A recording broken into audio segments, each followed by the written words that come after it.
Bom dia, graça e paz, meus irmãos, e que Deus abençoe a todos, amém? Hoje daremos continuidade na leitura e exposição do livro de 1 Coríntios, capítulos 4, 5, 6 e finalizando no capítulo 7. No capítulo 4, amados irmãos, entre os versos de 1 a 21, aqui vimos nestes versículos que ampliam a discussão sobre os obreiros como ministros de Cristo. A primeira epístola aos Coríntios afirma que os chamados ministros de Cristo também são considerados dispenseiros ou administradores a quem foi confiada uma responsabilidade. Não devemos nos comparar com outros ministros. Nossa responsabilidade é com Cristo, amém? Os ministros, irmãos, não tinham uma posição especial, ao contrário dos dispenseiros. O dispenseiro era um escravo que administrava todas as questões relacionadas à família de seu senhor, embora ele mesmo não tivesse nada. E aqui, irmãos, compare o testemunho da igreja do primeiro século, lá em Atos, capítulo 4, versículo 32, amém? José, irmãos, ocupava essa posição na casa de Potifar. Como despenseiros, os cristãos administravam a mensagem e o ministério que Deus lhes confiou. Nos versículos 5, cada um receberá de Deus o louvor. O dispenseiro, irmãos, não deveria preocupar-se com a avaliação daqueles à sua volta, nem mesmo em avaliar a si mesmo. Ele precisava somente agradar ao seu Senhor. De igual modo, irmãos, embora os cristãos possam beneficiar-se de avaliações construtivas de seus irmãos cristãos, seu supremo juiz é o próprio Senhor. Uma vez que Deus é o juiz, devemos ter cuidado para não fazermos uma avaliação dos outros antes do tempo. Entre os versos 6 e 7, os coríntios sabiam o que era humildade. Por isso, Paulo pediu que eles fossem humildes.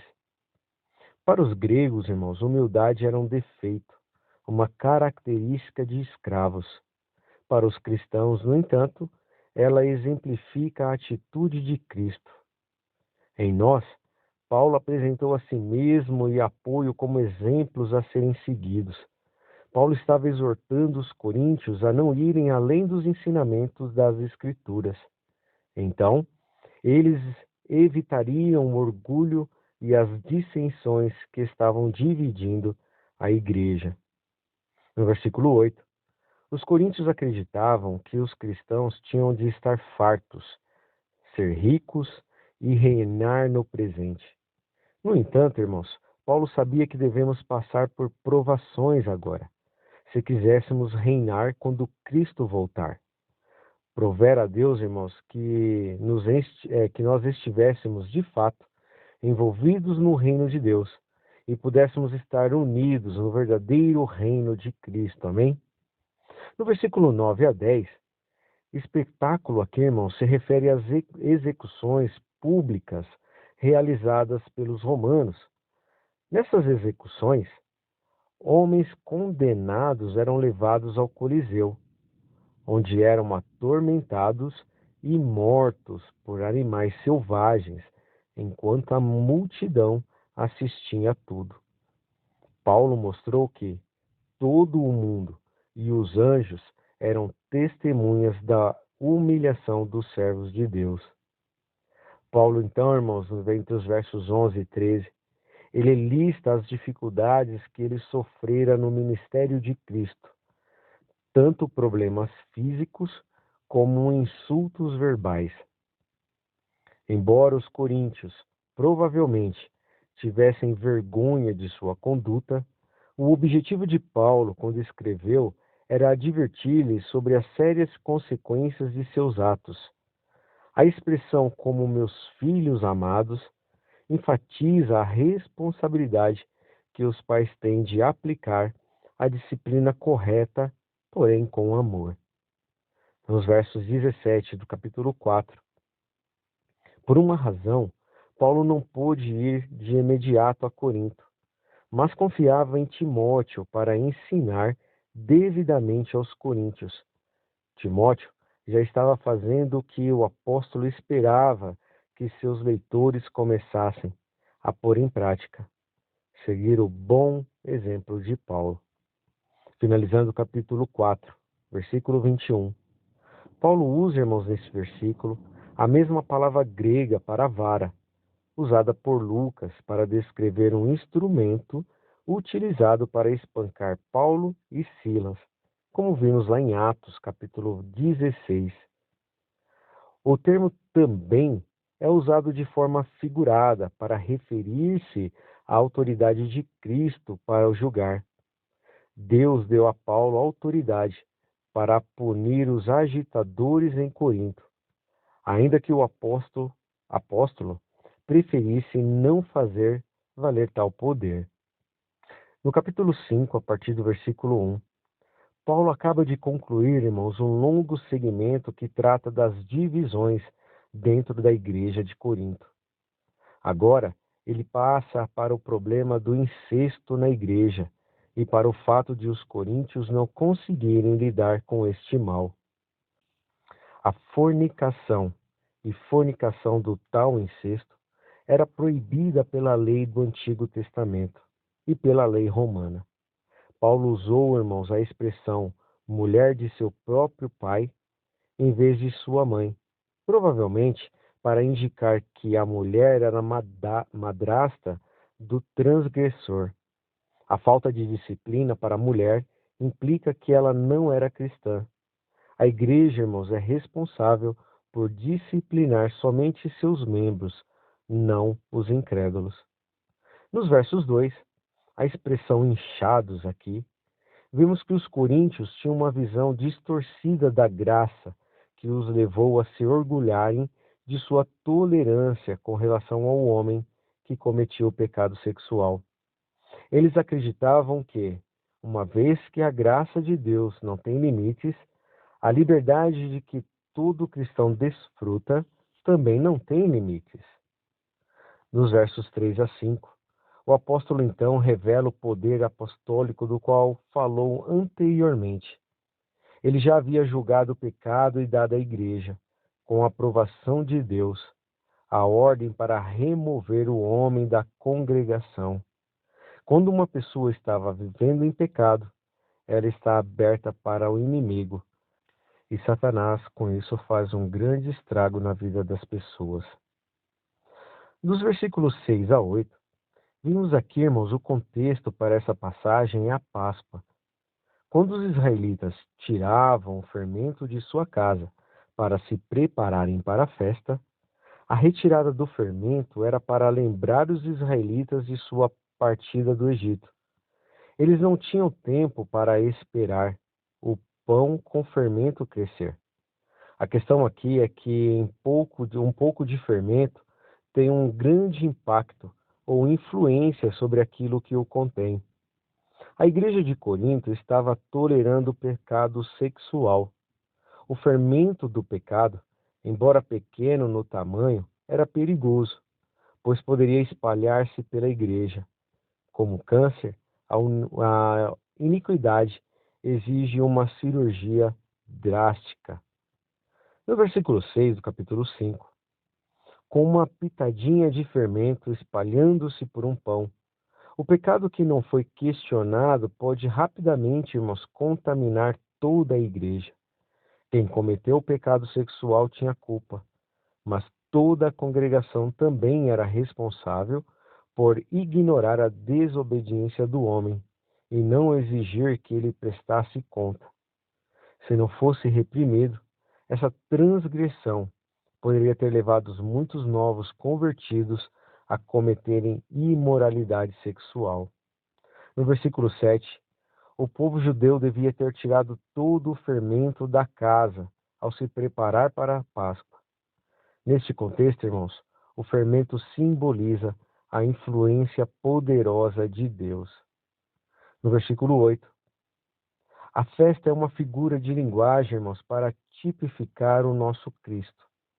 Assim como Israel deveria retirar todo o fermento na celebração da Páscoa, Os coríntios não deveriam contaminar-se seu relacionamento com o Senhor com nenhuma maldade nem malícia.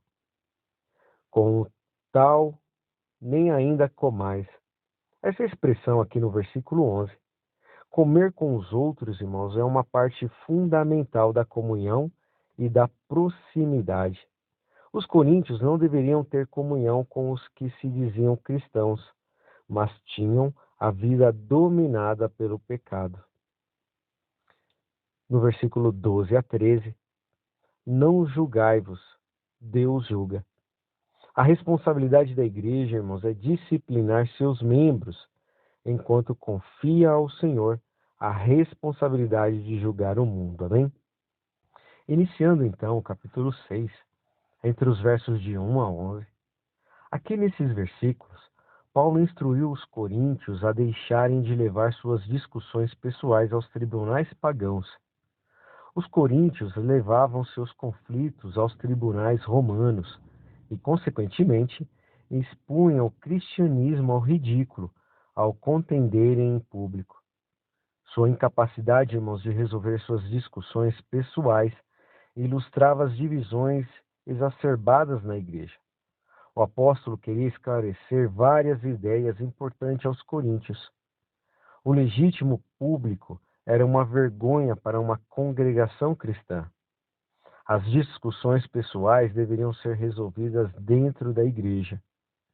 O fato de existirem contendas indica a derrota espiritual, e todas as injustiças, como as contendas, deveriam ter sido superadas quando os coríntios se tornaram cristãos. Dos versículos 9 a 10 do capítulo 6, o reino de Deus, neste contexto, parece referir-se a um tempo no futuro em que Deus governará a terra com justiça. A expressão não erreis, tragicamente, irmãos, os cristãos às vezes enganam-se ao pensar que Deus não requer que eles levem uma vida reta. Paulo enfatizou que os tipos de pessoas listados nesses versículos não herdarão ou possuirão o reino de Deus. No versículo 11, vimos que nesse versículo, amados irmãos, Paulo usou 3 termos para descrever a conversão dos coríntios.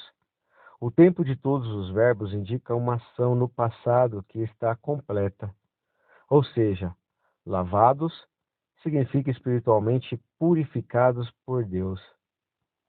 Santificados significa separados como povo de Deus.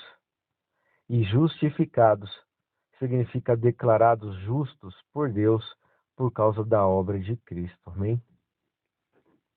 Nos versos 12 do capítulo 6, todas as coisas me são lícitas, era um lema que os coríntios haviam forjado para justificar sua conduta imoral. Paulo fez com que eles se levantassem de que o fato de estarem livres das leis, cerimoniais de Moisés não lhes dava licença para pecar ou se entregar ao próprio egoísmo. Isto iria somente escravizá-los no pecado, do qual Jesus o havia libertado. Ele teria, então, com isso, não teria nenhum problema em relação a isso. Nos versos 15 a 17, a vida dos cristãos, irmãos, sofre uma mudança muito grande quando eles estão unidos a Cristo. A união afeta tanto o cristão como Cristo. Quando o cristão se envolve com a imoralidade, ele está arrastando a união com o Salvador para o relacionamento ilícito.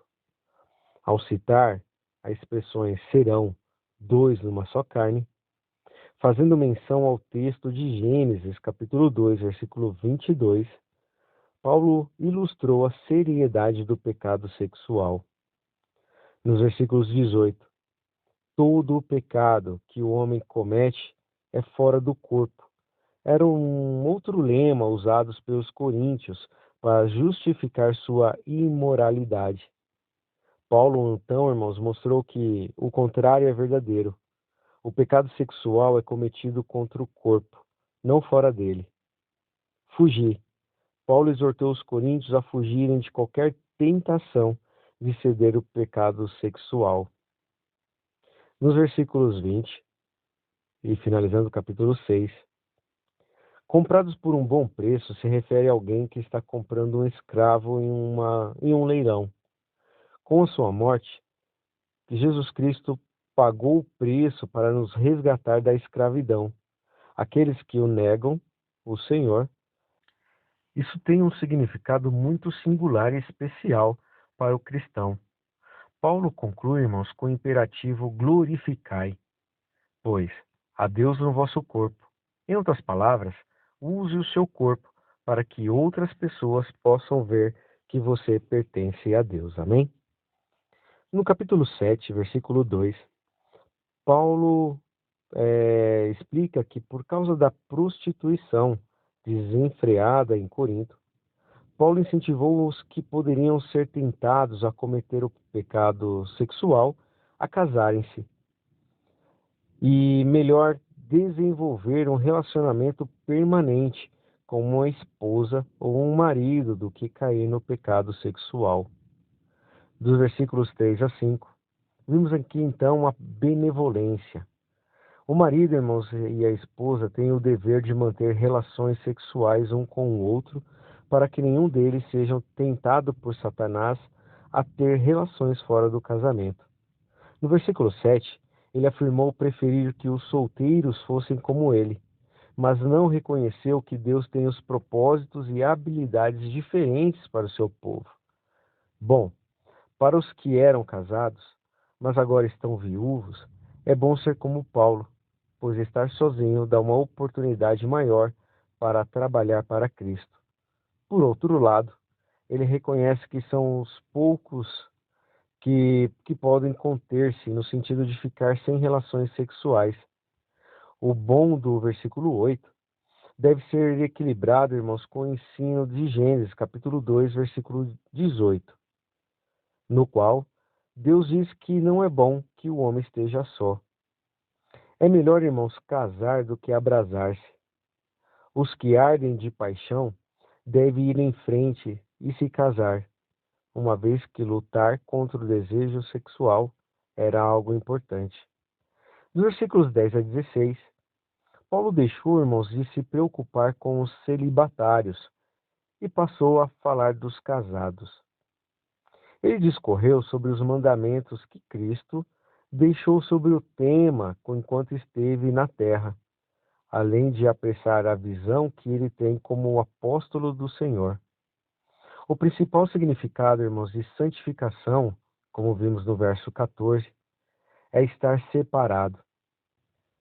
Aqui o termo se refere à situação especial de que a esposa ou o marido incrédulos desfrutam quando seu cônjuge é cristão, sendo expostos aos ensinos de Deus. Imundos, nesse contexto, provavelmente significa o oposto de santificado. Os filhos com um dos pais que seja cristão podem aprender coisas sobre Deus e achegar-se a Cristo. Nos versículos 26 a 27 do capítulo 7, Paulo viu que os cristãos casados teriam dias turbulentos pela frente, porque em tempos de perseguição, a consideração pela família pode fazer com que seja difícil pôr totalmente em prática as convicções cristãs.